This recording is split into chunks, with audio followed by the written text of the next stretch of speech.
अस्सलाम वालेकुम नाजरीन, आज 2 दिसंबर 2021 है और नाजरीन आज की इस वीडियो में 2-3 अहम खबरों के मुख्तलिफ पहलुओं का जायज़ा लेने की कोशिश करेंगे। नाजरीन वीडियो का जो थंबनेल आप मुलाहिजा कर रहे हैं उस हवाले से तफसीलात 2-3 मिनट आगे जाके आपकी खिदमत में पेश करने जा रहा हूं, लेकिन उससे पहले नाजरीन एक और अहम तरीन खबर सामने आई है और वो खबर ये है कि अपोजिशन की तमाम तर सियासी जुमातों ने मुत्तफिका तौर पे 6 दिसंबर को मुनअकिद होने वाली कौमी सलामती की पार्लिमानी कमेटी के इजलास के बाइकाट का ऐलान कर दिया है। जी हां, अपोजिशन ने कौमी सलामती के हवाले से 6 दिसंबर को जो एक ब्रीफिंग मुनक़िद होने जा रही है उसमें शरीक होने से इनकार कर दिया है। अब उस हवाले से जो उनका मौक़िफ़ सामने आया है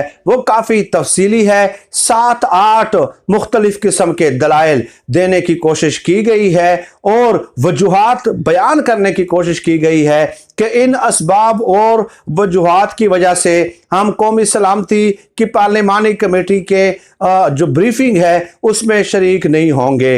लेकिन उसमें जो सबसे बड़ी रीज़न है वो ये कि वज़ीर आज़म पाकिस्तान इमरान खान साहब कौमी सलामती के मामलात के हवाले से कतई तौर पे संजीदा नज़र नहीं आते। अपोजिशन ने हमेशा जिम्मेदारी का मुजाहरा किया है, लेकिन इमरान खान साहब अपोजिशन के साथ हाथ मिलाने के लिए तैयार नहीं होते। लिहाजा हम इस ब्रीफिंग का इस बार जो कि 6 दिसंबर को मुनक़िद होनी है बाइकाट का ऐलान करते हैं। और इसके अलावा मोईद यूसुफ के हवाले से भी उन्होंने शदीद तरीन तहफ़्फ़ुज़ात का इजहार किया है कि मोईद यूसुफ को पाकिस्तान के कौमी सलामती के बहुत सारे जो मामलात होते हैं, जो असरार और रमूज़ होते हैं, उनसे वाकफ़ियत नहीं होती और हम उनकी ब्रीफिंग नहीं ले सकते। एक ऐसे शख्स की ब्रीफिंग जो कि अमेरिका से इंपोर्ट किए गए हों और जिन्हें पाकिस्तान की ज़मीनी हक़ाइक़ का कतई तौर पे कोई इदराक नहीं है, तो हमें अपनी हतक और तज़हीक महसूस होती है। दूसरी वजह जो है अपोजिशन की तरफ से बाइकाट करने की ये बयान की गई है। अब ये तो एक मुख्तसर खबर हो गई। इस हवाले से तफसीली गुजारिशात जो हैं वो कल की वीडियो में इंशाअल्लाह ताला मैं आपकी खिदमत में पेश करूंगा। लेकिन अब आते हैं नाजरीन जो वीडियो का थंबनेल आप मुलाहिजा कर रहे हैं। नाजरीन रोज़ अव्वल से मेरा ये मौक़िफ़ रहा है, तसलसल के साथ मेरा ये मौक़िफ़ रहा है कि इमरान खान साहब अगर अपने मुखलिस लोगों की बातों को सुनते, उनके मशवरों पे अमल करते, तो यकीनन आज हुकूमत को ये दिन न देखना पड़ते कि कई मामलात में आप देख लें, कई शोबा हाय जात में आप देख लें कि हुकूमत की कारकर्दगी उस तरह इफेक्टिव और मुअस्सर नज़र नहीं आ रही। ये सब कुछ इसलिए हो रहा है कि इमरान खान साहब ने अपने राइट और लेफ्ट जो चंद लोग जमा किए हुए हैं और उनकी बातों पर आंखें बंद करके वो यकीन करते हैं, उनके मशवरों पे यकीन करते हैं। तो यही वजह है कि गुज़श्ता 3-3.5 सालों में बहुत सारे जो एरियाज़ हैं, बल्कि एक भी वादा शायद इमरान खान साहब जो है वो अभी तक पाया तकमील तक नहीं पहुंचा सके। चुनाचे कल और परसों नाजरीन एक इंतहाई इंटरेस्टिंग सूरत हाल दरपेश आई। वफाकी काबीना का इजलास था। आपके इल्म में है कि हर मंगल के रोज़ जो है वफाकी काबीना का इजलास मुनक़िद होता है, तो उसमें कई मामलात ज़ेरे बहस आते हैं।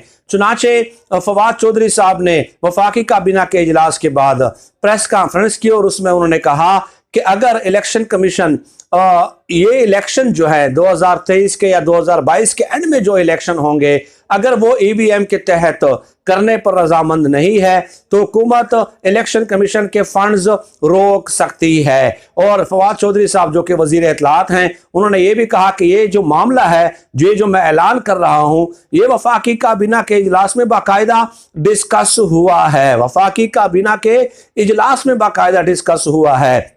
अब नाजरीन कल शिबली फराज साहब जो हैं वो मुनीब फारूक साहब के प्रोग्राम में शरीक होते हैं जियो टीवी के, और उन्होंने कहा कि ये जो फवाद चौधरी साहब ने ऐलान किया है प्रेस कॉन्फ्रेंस में, जो कहा है कि हम इलेक्शन कमीशन के फंड्स रोक रहे हैं और वफाकी काबीना में ये फैसला हुआ है या डिस्कस हुआ है, तो ऐसी कोई बात जो है वफाकी काबीना में डिस्कस नहीं हुई है। यानी शिबली फराज साहब ने फवाद चौधरी साहब के मौक़िफ़ को यकसर जो है वो रद्द कर दिया। फिर आगे जाके शिबली फराज साहब ने कहा कि इमरान खान साहब नमाज पढ़ने के लिए 4 रकात फ़र्ज पढ़ने के लिए बाहर गए, सिर्फ 4 मिनट के लिए गए। इमरान खान साहब ने सिर्फ 4 मिनट में 4 रकात फ़र्ज जो है वो अदा किए असर की नमाज के, और उस दौरान जो है हमारे दरमियान कुछ डिस्कस हुआ कि अगर election commission let suppose EVM के तहत इंतखाबात नहीं कराता तो उसके बाद उनके फंड्स रोक दिए जाएं।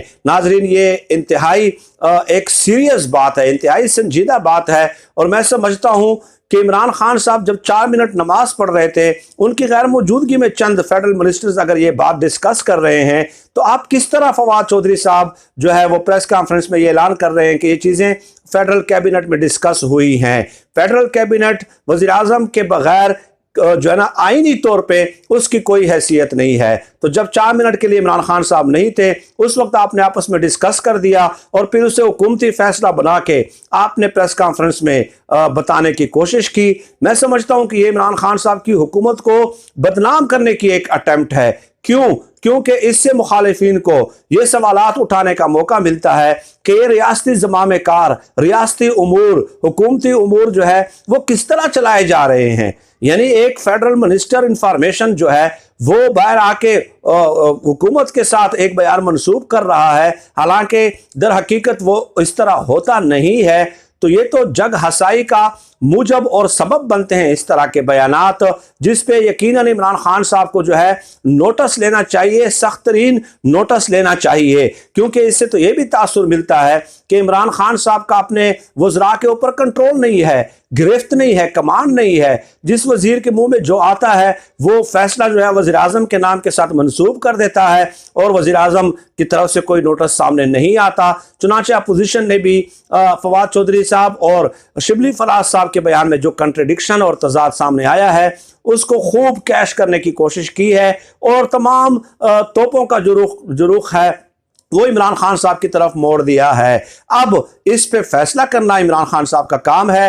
डेफिनेटली कि शिबली फराज सच बोल रहे हैं या फवाद चौधरी साहब सच बोल रहे हैं, लेकिन एटलीस्ट एक्शन नजर आना चाहिए, क्योंकि दोनों फेडरल कैबिनेट में मौजूद थे और दोनों सूरतों में हुकूमत की और इमरान खान साहब की खुसूसी तौर पे जग हसाई हो रही है। और ये तासुर मिल रहा है कि इमरान खान साहब बाकी माफियाओं को कैसे कंट्रोल करेंगे जब उनका अपनी काबीना के हवाले से जो फैसले हैं उस हवाले से भी उनका कोई कंट्रोल नहीं है। और इससे पहले भी फवाद चौधरी साहब ने कहा था कि तहरीक-ए-लब्बैक को जो है ना वो मिलिटेंट ग्रुप जो है दहशतगर्द तंजीम डिक्लेयर कर दी गई है, और फेडरल कैबिनेट में हमने ये बात डिस्कस की और फेडरल कैबिनेट में ये फैसला हुआ है। हालांकि फेडरल कैबिनेट में उस वक्त भी ये फैसला नहीं हुआ था, क्योंकि उसके 6-7 दिन बाद हमने देखा कि हुकूमत को अपने वो तमाम तर फैसले वापस लेने पड़े। तो इस तरह के बयानात देने से जो कि हकीकी तौर पे वहाँ पे डिस्कस नहीं हुए होते और फेडरल कैबिनेट के बयानात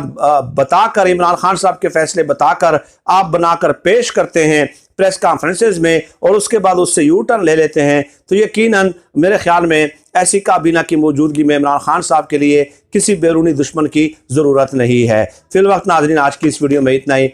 अल्लाह हम सबको खल्क़ खुदा के लिए आसानियाँ पैदा करने की तौफीक अता फरमाया। आमीन या रब्बिल आलमीन। पाकिस्तान जिंदाबाद। अल्लाह हाफ़िज़।